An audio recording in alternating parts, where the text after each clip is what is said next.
It's the guts and it's the glory. 100 stripes, 100 stories. It's the Pledge of Allegiance on the 4th of July. It's the handwritten letters from home. It's the sleepless nights alone. Newborn baby you left at your wife. It's the red, white, and blue leads down his life. It's the red, white, and blue. While these stars in the stripes.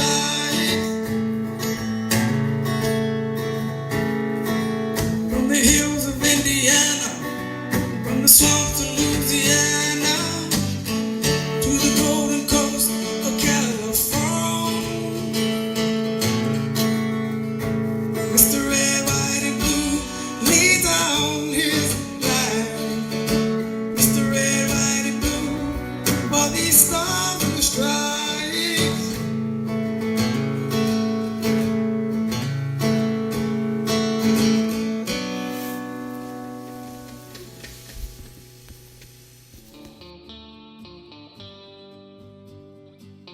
Hey everybody, thank you so much for joining me, Battle on the Home Front. Big shout out to Chairman David McClain, giving veterans a voice in Oklahoma. OKGOP. I want to thank my guest today, Mike.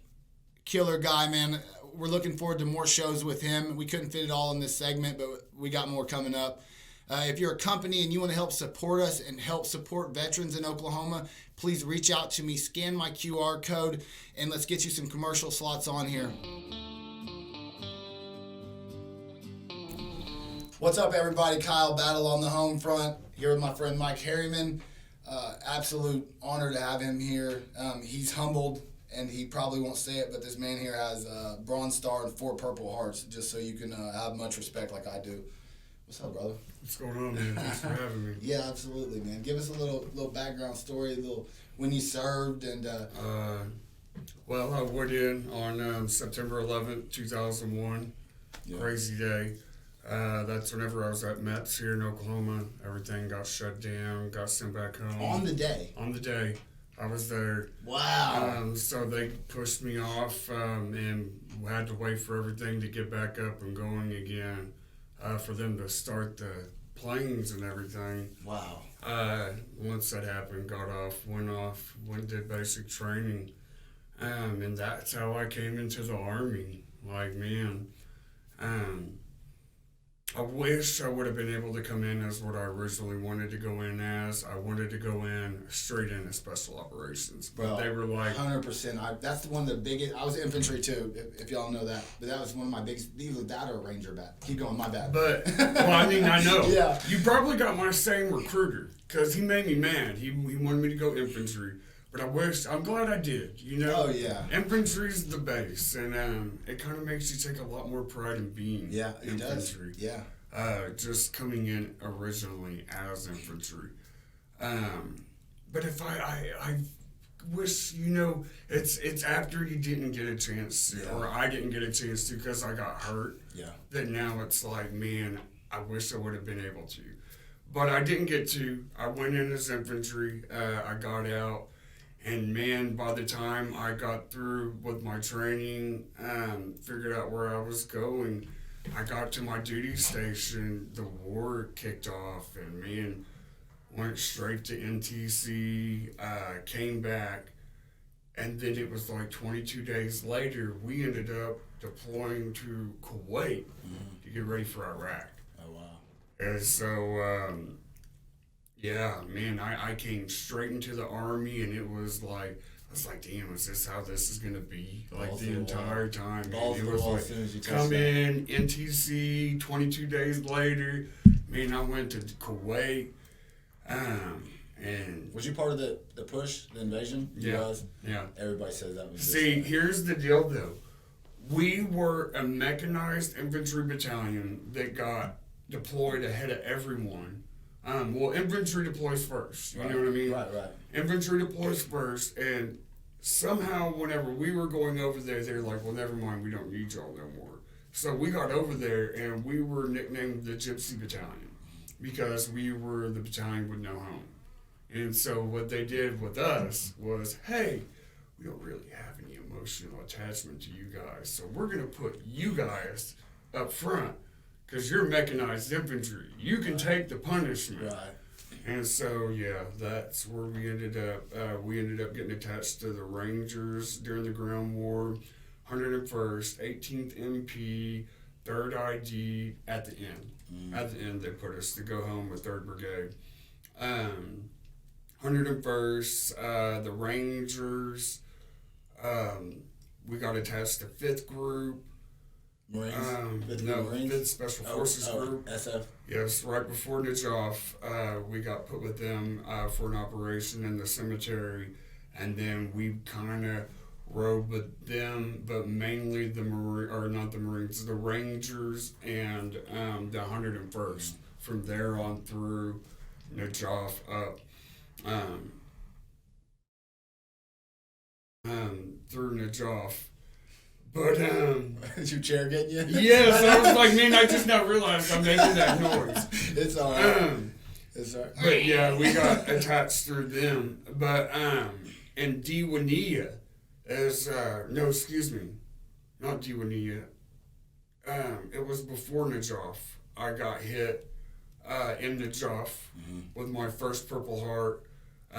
We were out of the Bradleys and we were clearing up the street. And we got hit with they think it was a thrown grenade. We don't RKGs, know. though. Well, no, because it was just like a wound, and everyone's like, "What was that? Where was that at?" But at the same time, that was during the Ground War. Like, we don't have time to throw up no investigation on this stuff. Like, hey, let's keep moving. Is everybody okay? Check everything, security. We kept on moving. No one was really hurt, but it was like they gave me my Purple Heart, and everyone's just kind of like laughing about it, like, and enemy marks the shit badge. That's how we always saw the Purple Heart. It's so crazy how people look at it out here, because in the military, it was like, you know what I mean? Like, dude, you got a Purple Heart, whatever. But yeah, I kept on stacking them. Bullet magnet. I really was. The crazy thing is, though, I was the guy everyone wanted on the mission, because everyone knew, like, you ain't gonna get hurt because Harriman is. You know what I mean? So, that's kind of like how my military career went. My wife even says it today.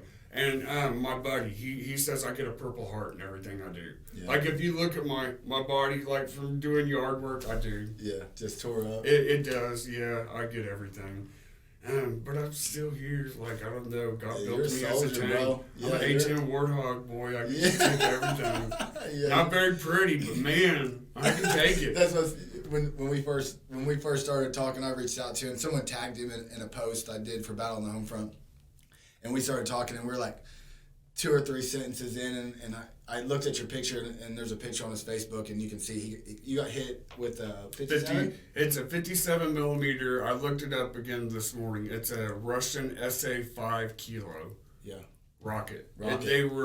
It came from Iran, and it originally goes on a helicopter and a pod, but they put it in a tube and aimed it with the Pepsi can, like 300 meters off the road or something, from what I'm told, and ignited it with a 9-volt battery. And you got hit, and shrapnel hit you?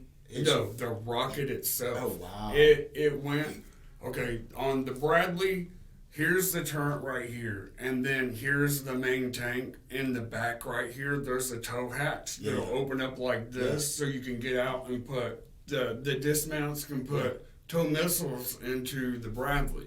Well, they had it cracked just a hair, so whenever they were going down the road, air would come in, because there was no AC then. We didn't have them in our Bradleys either. Well, I don't know. From what I hear now, I think they got some AC in them things. I'm like, y'all are that new boot. New boot. Y'all do not know what it's like to bake in a Bradley. Yeah. Like, whenever you're sitting there and you're like, man, I wish someone would shoot at us just so we can get out. You know what I mean? Yeah. But yeah, so I get the whole just needing some air back there, and I was being picked up off of a mission. We'd been out for about two or 3 days on that one, and they were coming in to get us out and we came down, and I got into the Bradley, and one of the guys, the security guys, actually wanted my seat, and I was like, no, dude, like I'm not sitting there. I had a 40-pound rifle. I was like, I'm not sitting there with that back in the hellhole. Like, dude, I'm actually gonna pull rank, because you don't really pull rank in them things. Yeah, So I was like, but in this thing, like, I'm gonna pull rank. You need to get back there, like. And so the dude did. He got up. His name was Old Man. He got up. He moved to the back, and I got in. I sat down, and I just remember putting my head down like this. Oh, I'm getting ahead of everything.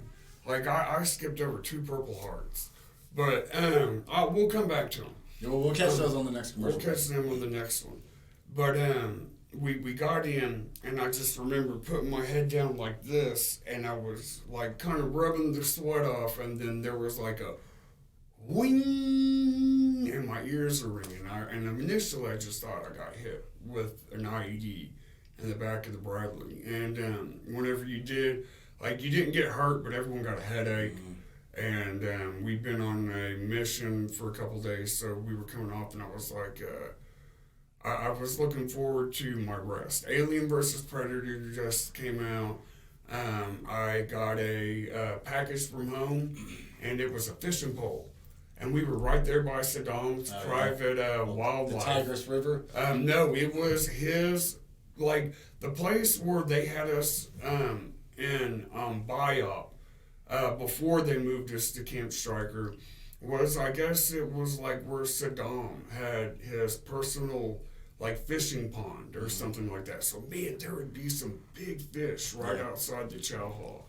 And I got him to send me a fishing pole. So I was going to walk back to that part on my day off, and I was going to go fishing. And I was like, no, man, now I'm going to have a headache. Like, my ears are going to be ringing for a couple days. Like, I was mad about the entire thing. And this is the stuff that's going through my head. And I never got knocked out, and that's why I didn't really know I was hurt. I just kind of got tunnel vision like you would normally during an IED. And, like, it was starting to come back. And as it started to come back, I see my buddy come out of my peripherals, and he gets right up in my face, and he goes, hey, man, are you okay? And I'm like, wow, why is he in my face? You know, like, and I wanted to push him out of my face or out of my way and be like, dude, I'm fine. Get bleepity bleep out of my face. Yeah. Because, you know, I was like, man, and whatever, I went to go try to talk. There's just a gurgling noise. And I was like, and I went like this, and my fingers came out my nose, and I was like, wow, what happened here? Oh, wow. And I went like this, and I was still trying to talk, and my tonsils were beating up against my hand. And I was like, man, this isn't good.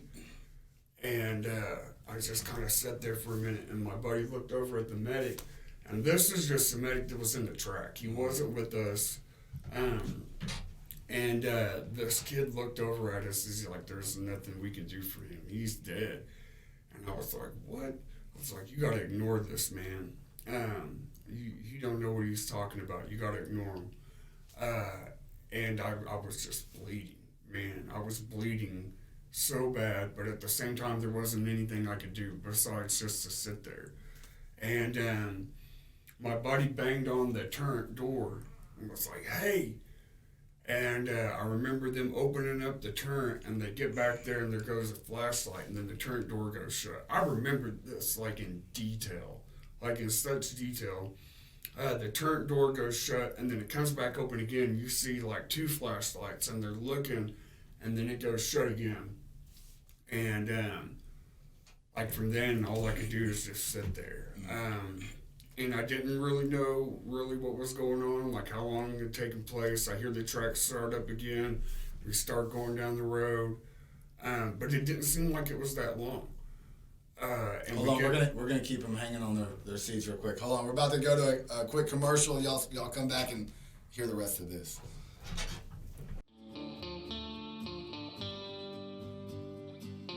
Introducing all new, safe, natural relief.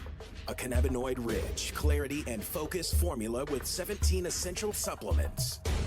When it matters most, you've got a job to do. Anxiety isn't an option. Programmed to keep you moving. A product exclusively manufactured for Active Duty RX by Cantech Labs.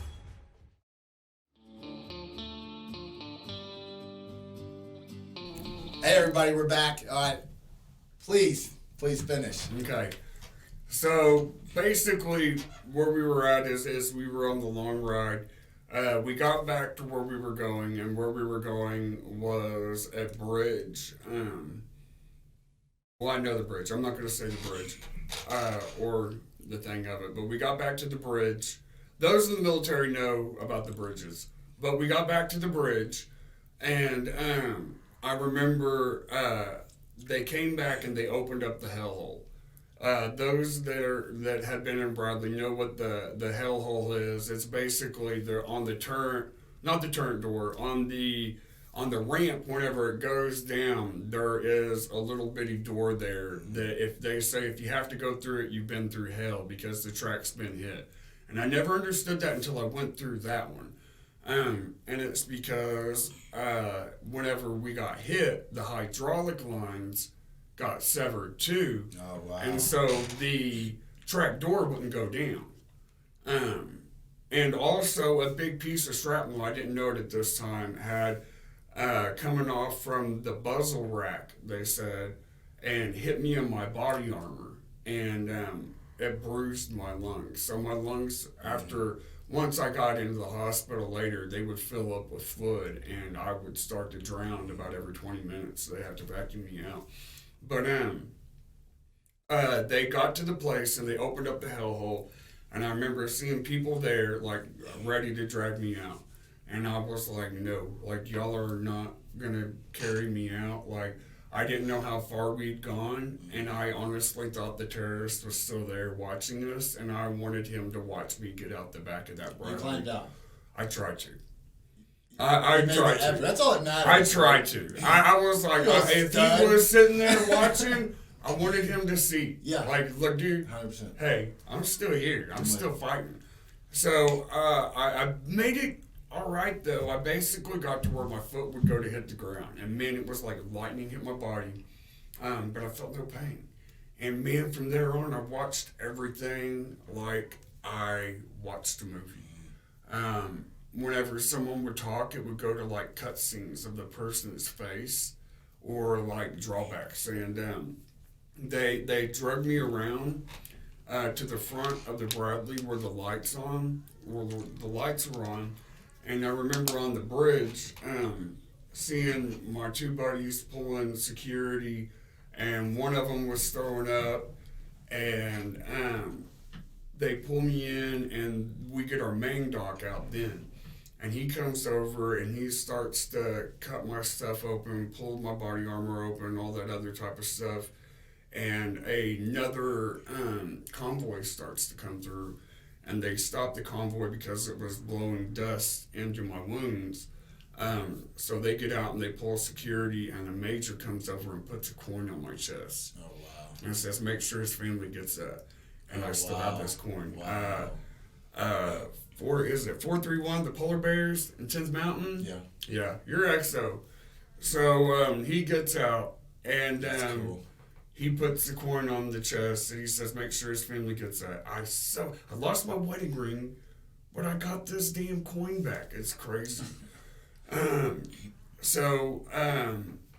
make sure his family gets that, and the medic gets mad because he was trying to cut my trach open. And he was like, sir, bleepity bleep, bleepity bleep. That's all you got to say. Like, really, he was mad because from what he was telling me, he thought that the major was already saying I was dead. Right. And he was like, no, he's not. And he was working on me. But I think I really was. Like, he cut my trach on me. He made the major get back into his Humvee, which I thought was kind of funny. Like, you know, They say sometimes docs can be some of the most powerful people in the military, and they can, because whenever a doc tells you get out of my space because I'm working here, that holds no rank. absolutely no rank. And I saw that. Yeah. So the major got back into the vehicle, and about that time, that's whenever the helicopter came in. So a different guy, like, it's crazy because I can name the different guys that had the different jobs, came in, cracked the chem light, was swinging it around, and I remember seeing all that, and I remember the helicopter coming in. They did a 9-line and got Yeah. out? Yeah. I remember the helicopter coming in, and they ran over it, and they put me on the Black Hawk, and I was on the top rack, and there was another person on the bottom. And they flew me out to Baghdad. I think it was Baghdad. I want to say it was Baghdad. The unit there at Bayat. And I don't know how long I was under for that. How many surgeries did you get? I don't know. I lost 25 teeth, my upper and lower gum line, completely wasted my nose, 67 fractures from my nose up, 3/4 of my tongue, and a lot of other stuff. Broke my neck again for the second time. Golly. So when we first started talking to each other on Messenger, we were like three sentences in. I said, and I asked you because I looked at your pictures and I could tell you got hit. You know, I said, "What'd you get hit with?" And he told me, and he said, "Yeah, so and so surgeries." And I said, "Yeah, you're still real ugly," or something like that. I think that's when our friendship started. Yeah, I made sure I said I was infantry too, bro. I can talk that smack to you. So when you came back, like. Oh, I've told people worse. I can't say this one. You should have heard what I told the president's doctor whenever I met him. He was like spoken like a true grunt. So yeah, I know we get in trouble here for, they're like, you can't cut. You know, we don't cuss on this platform, but so when obviously I'm sure you're heavily prescribed narcotics just because obviously the trauma. And, like crazy.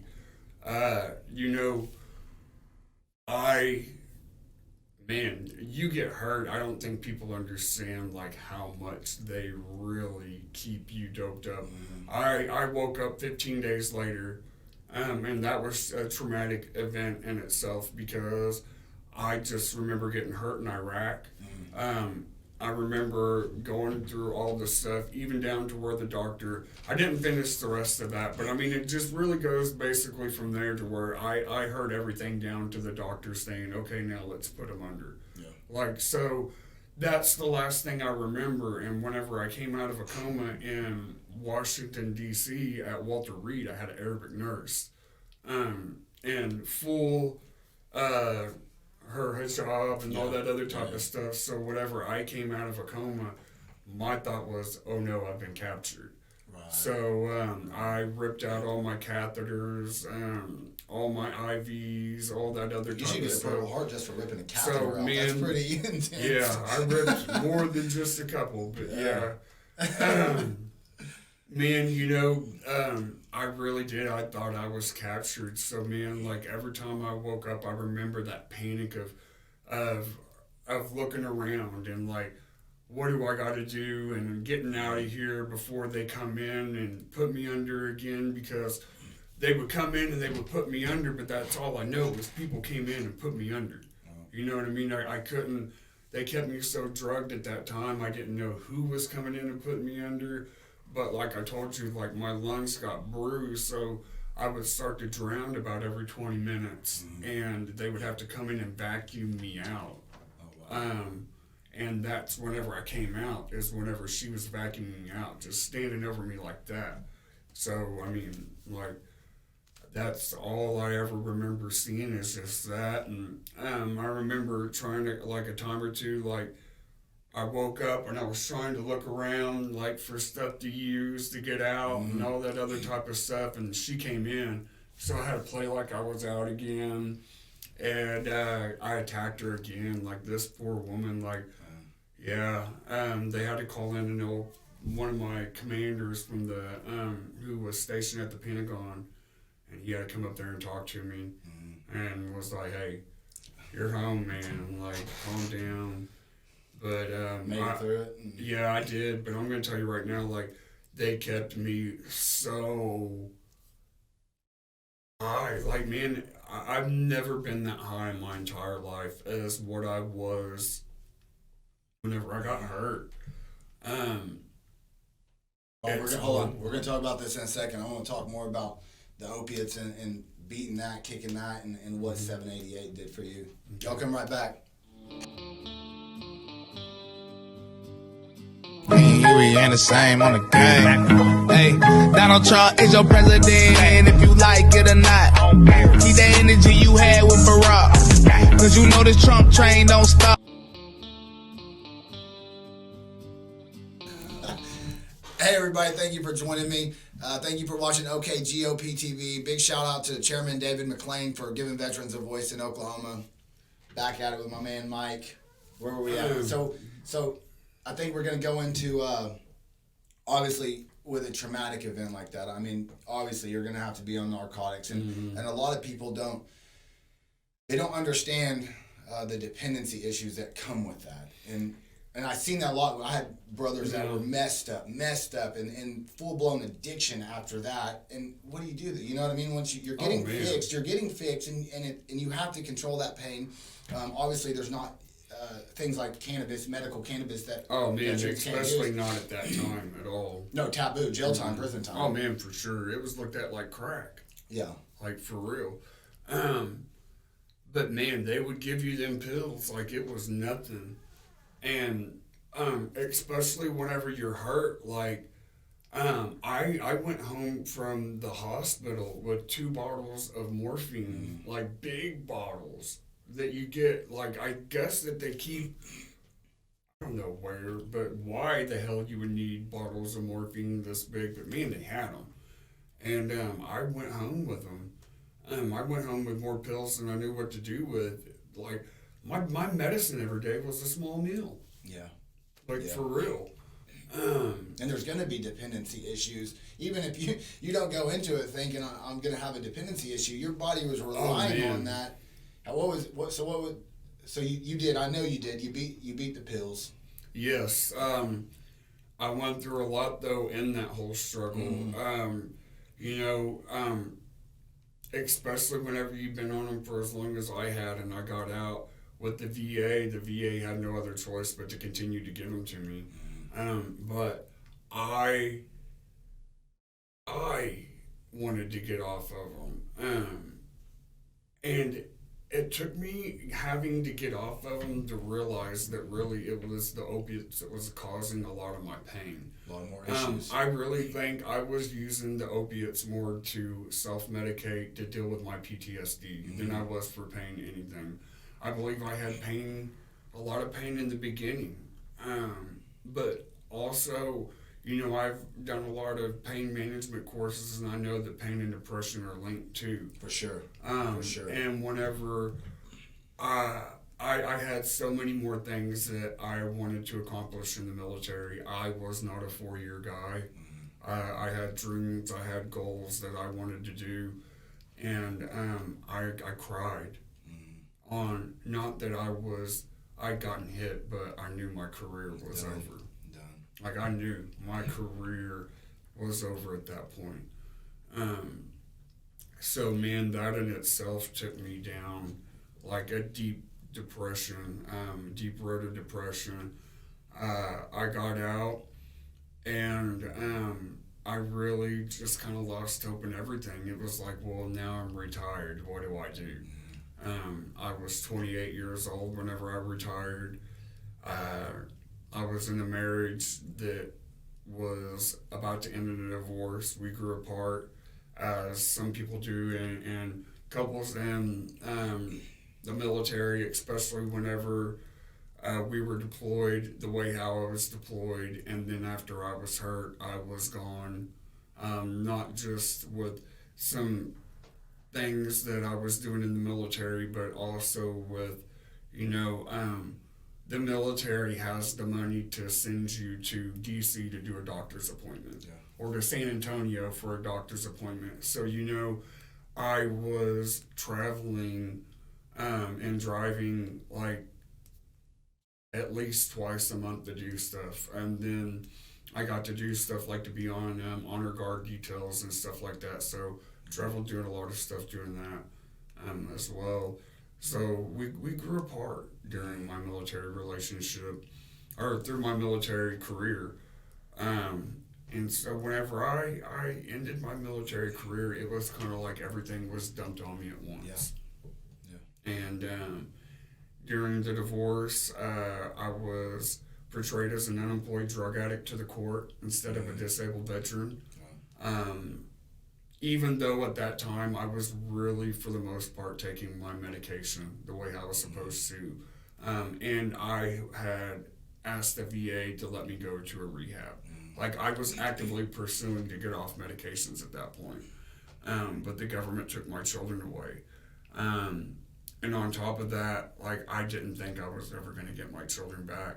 I would try to do the 4 months or whatever supervised visits, and then, well, I did do my 4 months of supervised visits, and then I got in trouble. And then it was like, well, you got to get through that before you can get back to that. So I would get through all that, and I got through my 4 months again, and then something else happened. It wasn't me getting in trouble, but there was another thing that came up in which the other party was preventing me from seeing my kids at that point. And really, the father's rights in Oklahoma is horrible. Oh, yeah. And even now today, in order to get your children back, even though there's the father's rights that says the mom will be held responsible for the attorney fees, you still have to pay the attorney fees until she can. Like, there's no program like she has with the child social or the child support services to where they will go after them and like that and help you pursue them. No. Whenever it comes to father's rights, you have to pay for your own attorney to go up, and then they can be held responsible at the end. And with my drug addiction, then, like, that's all my money went to. Do you think? So when did you? How long was you in your addiction? Well, I retired in 2008, and I went through some stints in jail and getting in trouble and everything else till about 2012. Wow. April 19, 2012, I got put in jail for a assault, and I've been clean off of opiates. Could you imagine if they were understanding of natural medicine and how much it could have saved a lot of heartbreak and grief and pain in so many people's lives. It blows my mind. You know, that's like one of my main goals with active duty. I push that so hard to provide natural medicine for people in an option, because just like you, my life was destroyed by pharmaceuticals. I have a lot of issues, and I ended up hitting prison and going to prison for stuff because of pharmaceuticals. Yeah, this took me to homelessness during my addiction. I was homeless 5 years ago. Yeah. And actually Moto, my good buddy in there, he remembers when I was crashing at his place because I was homeless. Yeah. You know, and if... Well, my family wouldn't even let me sleep on their couch. Yeah, and if natural medicine was an option, I could have got so much quality of life back. And I think with 788 passing, did so much for so many people. Yeah. It's ridiculous. I was taking like some gabapentin for nerve pain. I was taking a muscle relaxer because of my muscles. I have, like, my muscles are always tensing up. It's crazy. I don't remember the name of it. But I don't know. I was taking so many different medications. I was taking benzos for anxiety whenever I'd have anxiety attacks. I still would drink alcohol and all that other type of stuff. But since I've got with 788, like, I haven't messed with any of that. I don't even want to drink alcohol. And if you want to compare 788, I guess is what we're calling it, to the alcohol, like, man, at least whatever you're with 788, you can remember what you're doing. Yeah, you're medical coherent. Marijuana, the medical you know everything. You know, man, you get too much on alcohol, bar fights happen, people black out. Oh yeah, so alcohol kills so many people. It's ridiculous. Alcohol always starts out fun but ends in drama. Yeah. All right. Hey, we're gonna be right back. Y'all stay tuned.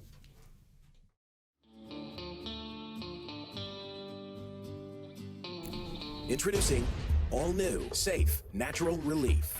A cannabinoid-rich, clarity and focus formula with 17 essential supplements. When it matters most, you've got a job to do. Anxiety isn't an option. Programmed to keep you moving. A product exclusively manufactured for Active Duty RX by Cantech Labs.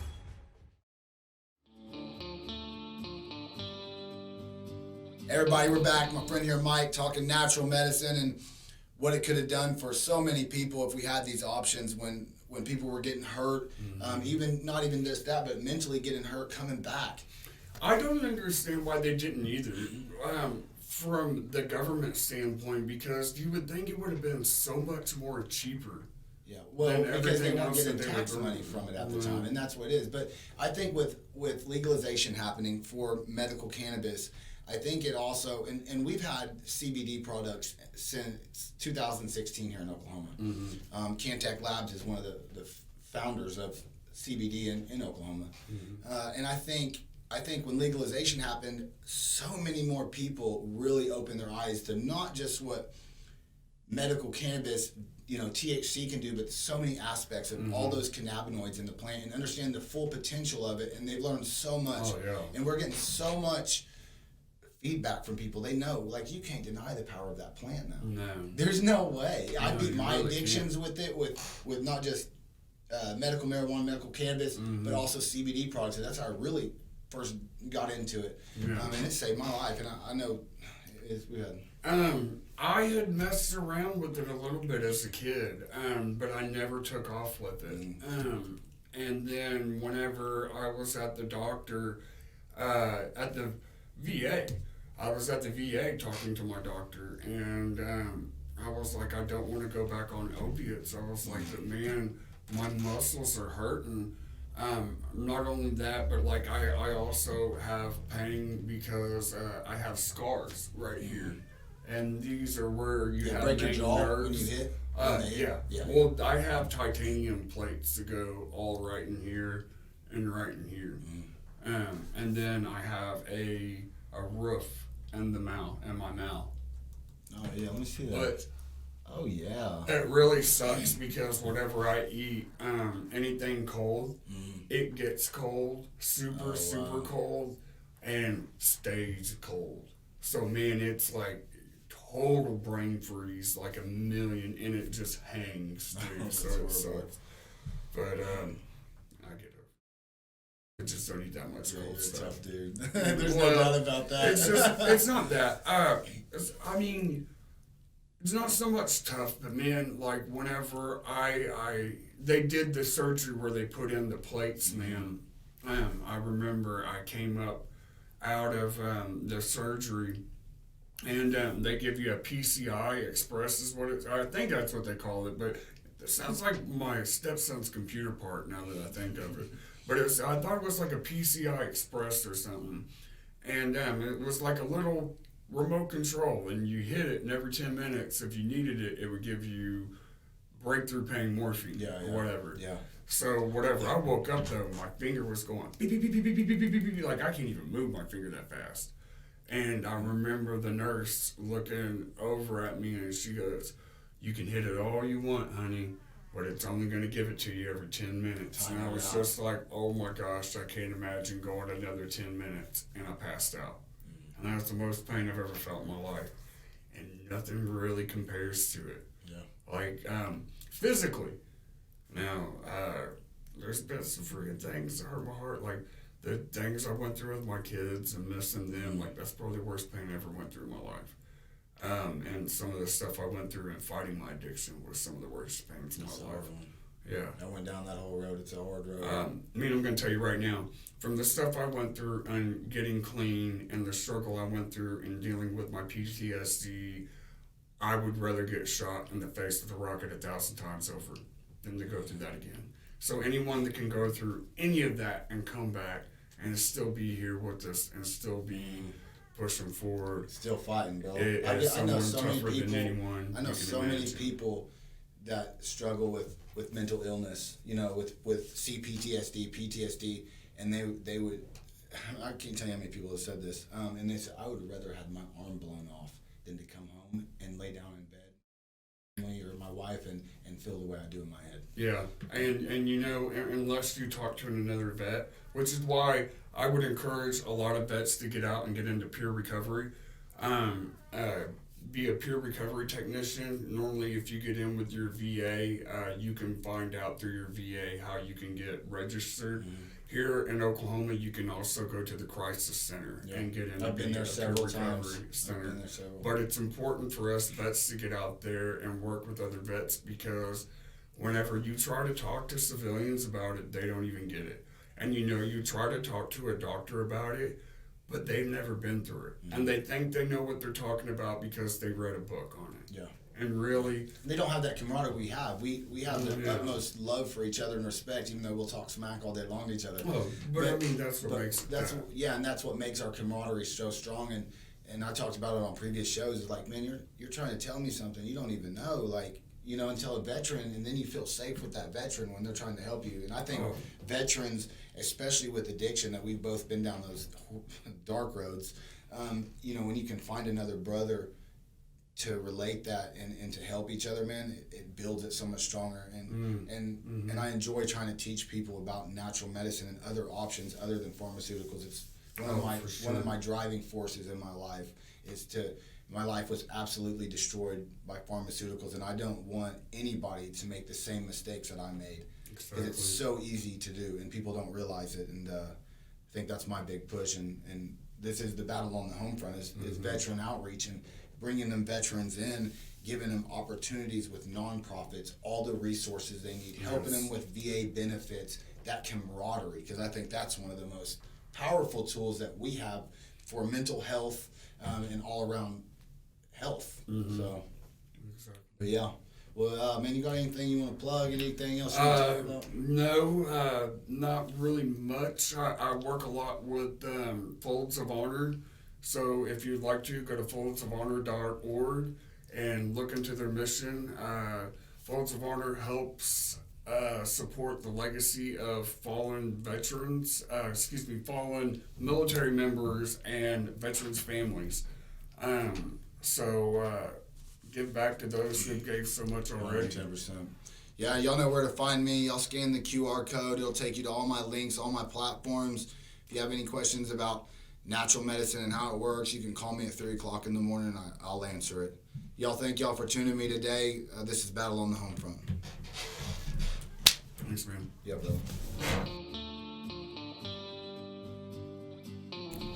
Hey everybody, thank you so much for joining me, Battle on the Home Front. Big shout out to Chairman David McLean, giving veterans a voice in Oklahoma. OKGOP. I want to thank my guest today, Mike. Killer guy, man. We're looking forward to more shows with him. We couldn't fit it all in this segment, but we got more coming up. If you're a company and you want to help support us and help support veterans in Oklahoma, please reach out to me, scan my QR code, and let's get you some commercial slots on here. Y'all have a good day. It's the guts and it's the glory. 100 stripes, 100 stories. It's the pledge of allegiance on the 4th of July. It's the handwritten letters from home. It's the sleepless nights alone. Newborn baby you left at your wife. It's the red, white, and blue. Lay down his life. It's the red, white, and blue. While these stars in the stripes.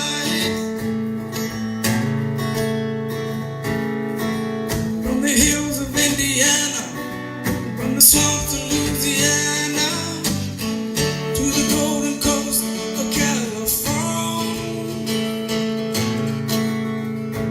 Mr. Red, White, and Blue, lay down his life. Mr. Red, White, and Blue, while these stars